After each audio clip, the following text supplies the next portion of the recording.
So Inform, I think as an organisation, the partnership was pre-me joining, and I think it was very much seen as a tool to make sure I was within our council tax benefits and revenues team initially. And as a council, I've absolutely seen the benefits that brought around the reduction in calls coming through to the agents.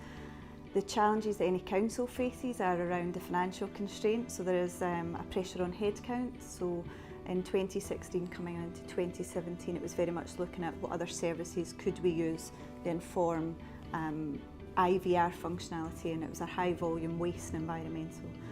You know, Edinburgh is continuing to grow over the next number of years. There is a city vision and it's trying to, as a council, match that demand that's happening externally.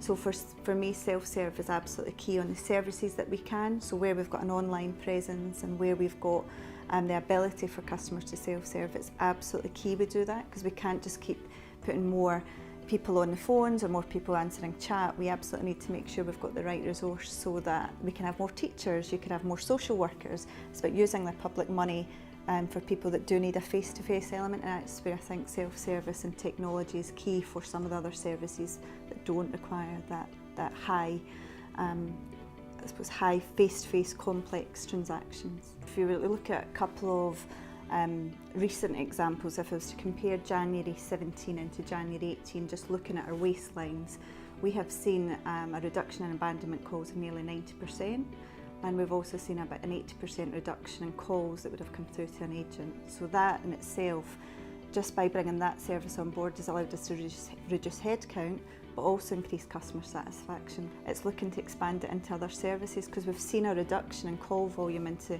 high volume and things like some of our property services, our housing teams, planning and building standards. There's so many other teams now because we've seen the success of what we've got through the particular environmental and the Clarence teams recently. The thing that makes it successful for me is the level of detail that we can get. So you can get weekly dashboards that actually really help us tell the story. So when we're at committee with the councillors talking about how much of it, where we are for service levels, where we are for calls, we're actually able to tell that story around the sort of journey, anything averaging between sort of 48% up to sort of 68% on various weeks.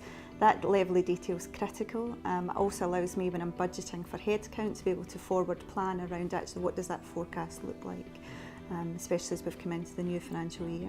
Some of the results that we've seen is, you know, between 40% to 60%. The other opportunity that we have is, so web chat as a way of customers interacting with the council, and we've done a soft launch, and we're looking at, that's again live agent. I think the real opportunity is exploring. We've seen some of the things that Inform can deliver around chat box, so again using some of the functionality that an IVR would send out to a customer, actually being able to use some of that technology, and that's something that's exciting. Again, that's that whole being able to think about technology moving forward rather than this is just the here and now and this is what we've got. And I think the relationship works, so very much you can go direct to the technical team for changes. I think there's also a bit of negotiation actually around we want to try something, and actually I think that is what's made it a success. And I think some of the other enhancements that's coming down the track, I think you can see that. So as an organisation, it's very much what customer behaviour will change in a year's time, 2 years' time. More and more people are so used to engaging through chat or engaging through messenger type communication. I think that's something that I like about the relationship that we've had with Inform. It's future proofing. It's almost not just saying this is what you've got and it won't change. It's very much moving with the times, and I think people are doing that externally as well. Day in, week on week, self-serve without coming through to an agent is key. Being able to push links out if a customer's on a mobile. People are used to that technology, and as a council actually it's right that we move with that pace of what's happening externally.